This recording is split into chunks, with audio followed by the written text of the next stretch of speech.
Renaud Capuçon et François-Xavier Roth, vous célébrerez ce soir Camille Saint-Saëns, compositeur mort il y a tout juste 100 ans, compositeur connu et méconnu en même temps. On connaît son nom, mais on connaît mal son œuvre finalement. Comment expliquer cela?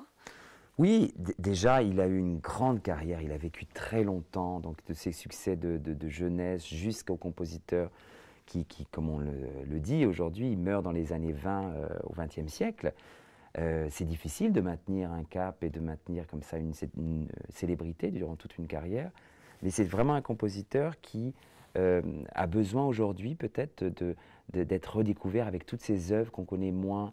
Renaud a enregistré un magnifique album avec la musique de chambre de Saint-Saëns, aussi des pages d'orchestre qu'on connaît aussi moins aujourd'hui.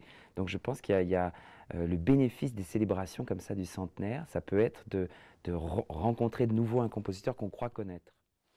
Et qu'est-ce que vous avez découvert? Qu'est-ce que vous, dans la musique de Saint-Saëns, dans la musique de chambre de Saint-Saëns, qu'est-ce qui vous touche, Renaud Capuçon? Ce qui m'a touché d'abord, c'est de voir qu'il y avait des œuvres, c'était formidable pour moi. Enfin, j'avais un peu honte de ne pas connaître ces trios avant, il y a 4 ou 5 ans, et en même temps, c'est merveilleux de découvrir à mon âge des œuvres comme ça d'un immense compositeur, et d'ouvrir, de tourner les pages et de découvrir, de déchiffrer pour la première fois.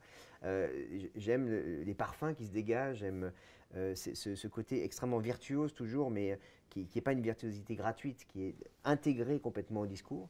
Et puis c'est simplement, par exemple, pour parler de ces deux trios ou du quatuor avec piano, ce sont des œuvres majeures du répertoire, non seulement de la musique française, mais du répertoire de la musique de chambre tout court. Donc dans ces cas-là, on se dit, waouh, pourquoi nous, on est passé à côté de ça, et en même temps, ça nous laisse plein de choses à découvrir. Moi, je fais travailler ces œuvres à mes élèves, et c'est comme ça aussi que petit à petit, on peut réparer ce qui n'a pas été fait.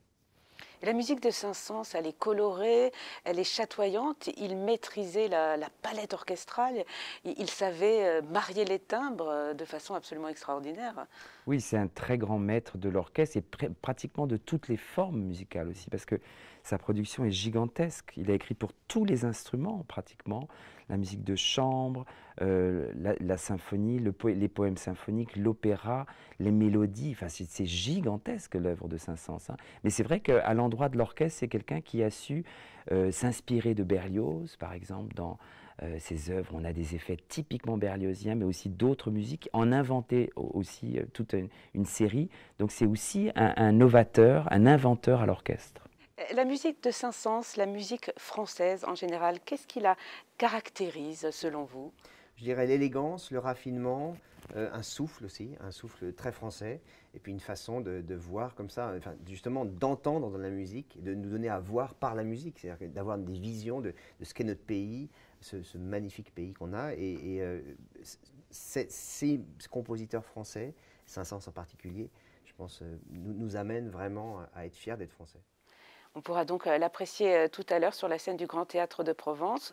Vous serez tous les deux sur scène. On vous demande maintenant, comme à tous les artistes qui participent au festival, de devenir spectateurs d'un seul concert. Quel concert choisissez-vous? Alors je dois dire aussi qu'on sera avec Bertrand Chamaillou sur la scène, le grand pianiste. Qui est quasiment en résidence cette année au Festival de Pâques. Moi j'ai envie de choisir un programme qui, comme ce festival, pas seulement cette année, mais tous les ans, fait vraiment honneur aux jeunes générations et au futur, parce qu'on sait qu'aujourd'hui, c'est vraiment ces artistes qu'on va devoir soutenir et encourager. Moi, cette pandémie, elle m'a beaucoup touché, notamment pour ces jeunes générations, parce que j'ai envie que ces jeunes nous poussent, que ces jeunes nous motivent, réinventent le monde musical de demain. Et donc, un très beau programme avec Thomas Leleu au tuba, Lucienne Renaudin-Vary à la trompette. Voilà, j'ai envie d'écouter ce concert et de donner un coup de projecteur sur cette jeune génération. Et pour moi, c'est difficile parce que, évidemment, j'ai porté chacun de ces projets, mais je pense que le concert de Barbara Hannigan qui aura lieu demain est un concert assez symbolique aussi de ce qu'on fait au Grand Théâtre, au Festival de Pâques. C'est la jeunesse portée par une personnalité unique, qui est Barbara Hannigan, personnalité unique et généreuse, et qui s'entoure de jeunes, qui a tenu à s'entourer de jeunes musiciens, et d'autres musiciens qu'elle a voulu aider. Et ça, c'est tout à fait la mission du Festival de Pâques. Et c'est vrai que ce projet Momentum est en parfaite résonance avec ce que vous faites depuis des années ici au Festival de Pâques. Merci beaucoup à tous les deux et très beau concert avec Les Siècles et Bertrand Chamaillou.